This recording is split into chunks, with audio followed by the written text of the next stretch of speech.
Good news to my supporters! You can win a succulent or gymno or maybe grafted cactus. Or just maybe astro. All you have to do is subscribe to my channel. Go to my Facebook page.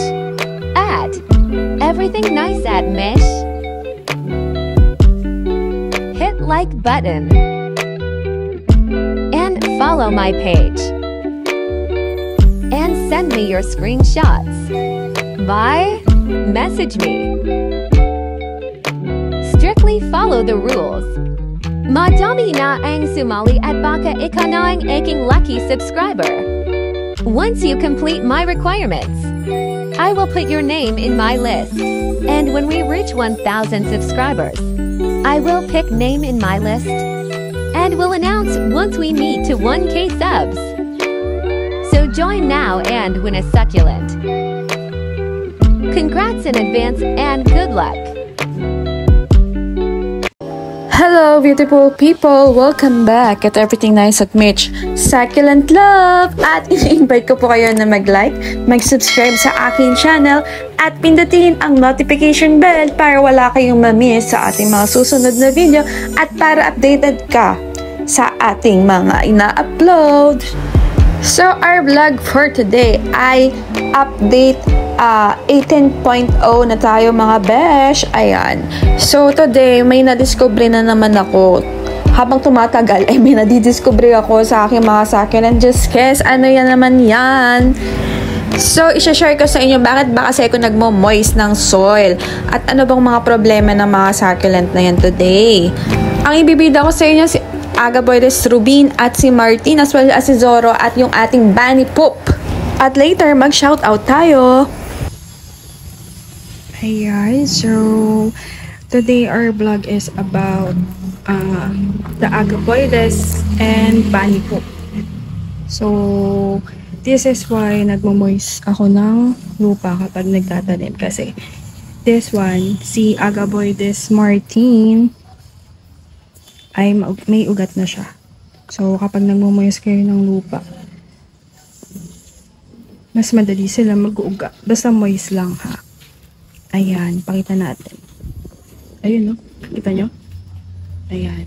Tapos dito rin, teka. Ang bigat nyo guys, kasi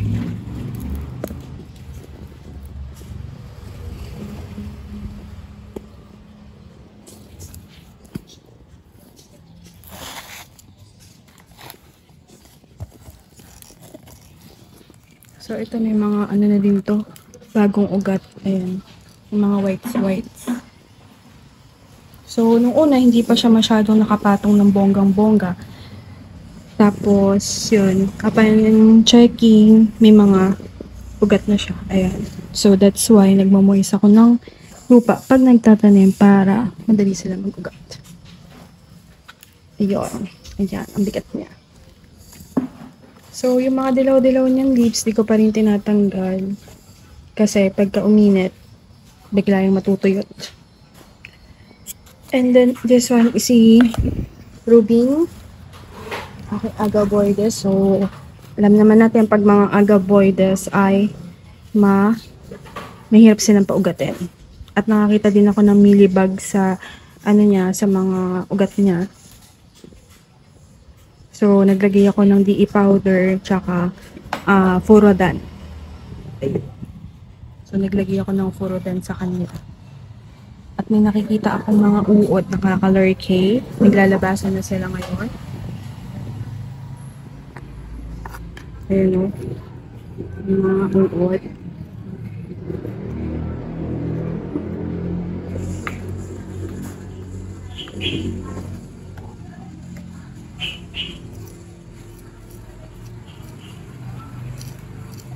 So, kapag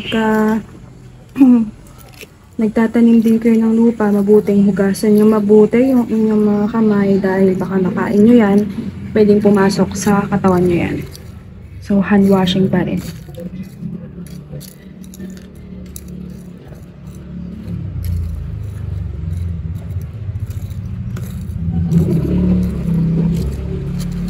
So, hindi ko alam kung yung galing kay Blake ay maraming insects kasi yung iba din na succulent na nakuha ko, nakitaan ko sila na insect. So, dagdagan ko pa yung may DE powder na to guys. Tapos, turada na.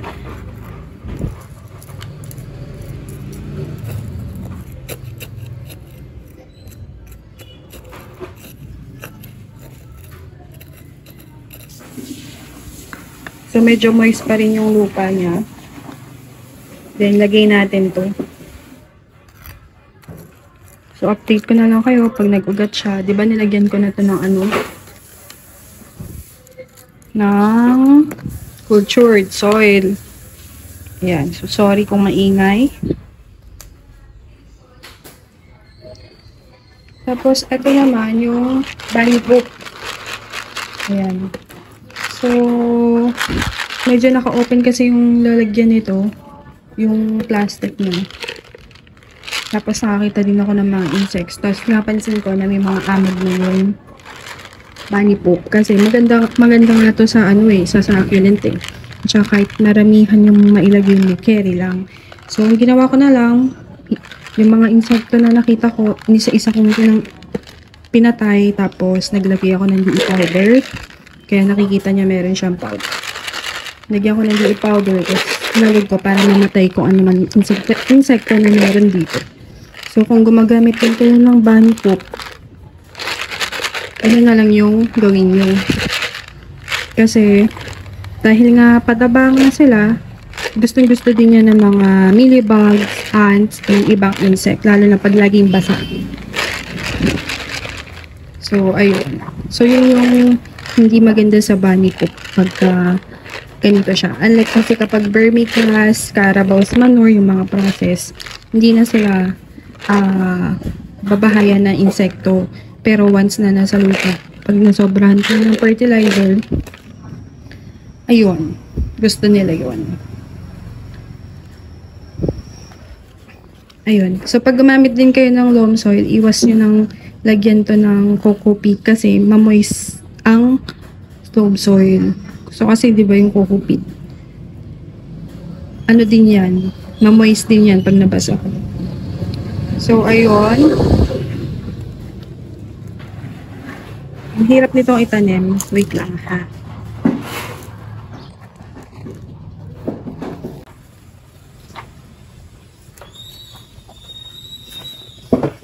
So, ayan, nilagyan ko na siya danim ko na siya ulit. Pinakita ko lang sa inyo yung effect ng pagmamoist ng soil para mag-ugat sila agad. Lalo na kapag mabuhaghag yung soil nyo kasi may tendency na mahirap silang paugatin. And with the kind of succulent, may mga succulent din na mahirap paugatin. So yun, naglagay na ako ng bunny poop. Tapos, ang maganda pa doon, yung bunny poop ko, meron na siyang DE powder. So, wala na akong worries. Wala na akong worries. Di ko na kailangan magpagpag ng DE powder isa-isa, diba? Tapos, yun, nasato soil yung ginamit ko. Ayan. Tapos, may isa pa akong i-chismis.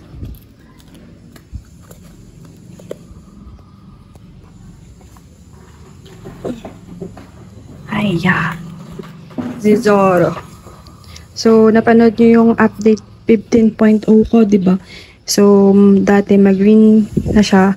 Ngayon, namula siya ulit. So, dali lang yung ma-stress. After 3 days, ganito na ulit yung kulay niya. Medyo namumula na siya ulit. Tapos, diba, sabi ko, ang ingay ng mga dumadaan. Tapos, diba, sabi ko, ipopropagate ko yung mga nahulog niya na leaves, but checking on this, ay nabulok na siya agad. So, kapag naulanan yung dahon na succulent tapos nalagas at pinropagate nyo, this is what happened. Madali silang mabulok kasi naulanan na sila. So, nabasahan na sila and then maarawan. Mas madali silang matuyot. Kagaya ng pag naulanan yung succulent nyo at pinaarawan nyo ng bongga, madaling masusunog yung dahon nila kasi meron ngang water dun sa kanilang leaves. Ayun. So, I will put this one, ano ba ilalagay ko? Ay, shucks. Akadama na lang. Ayan, ginanyan ko na yung mga takip ng aking, mga soil peppers. So, nawala yung kutsara ko. Kaya tiyagain ko na lang ito. Ayan! Shout out, shout out, shout out! So, shout out tayo. Sino siya shout out natin? Kay Ma'am Nancy Balustre. Hello, Miss Mitch. I love your succulents and cactus. Thank you so much, Ma'am Nancy. And Ma'am Babylene Nazarita. Wow naman, super ganda nila ngayong nakapat na. Sana meron din akong ganyan. So, sana Ma'am Babylene magkaroon ka ng ganyan. So, yung sinasabi nila is yung gymno. Ayun. So, madaming nakaka-appreciate sa ganda ng gymno kasi maganda po talaga sila.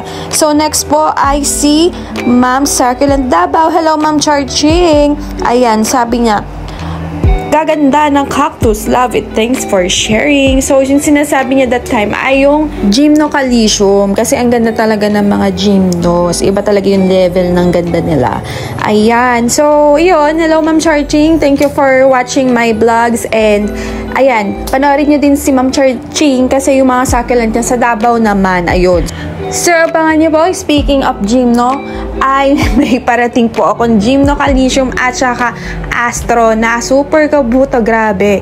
Ito yung gusto ko talaga. So, excited na din ako as well as dalawang box po yun. Yung isa naman, yung may Rio na pinost ko po sa community as well as sa page ko. Parating na po sila, my gosh, ano na naman yan. Excited na naman ng person at i-share ko sa inyo kung sino seller iyan.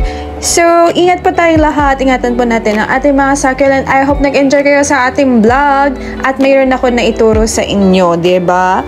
So, thank you for watching and keep on posting, commenting dahil baka kayo naman ang aking isa-shoutout. Ayan. At sa aking mga subscriber, magpalista po kayo para masali kayo sa aking list.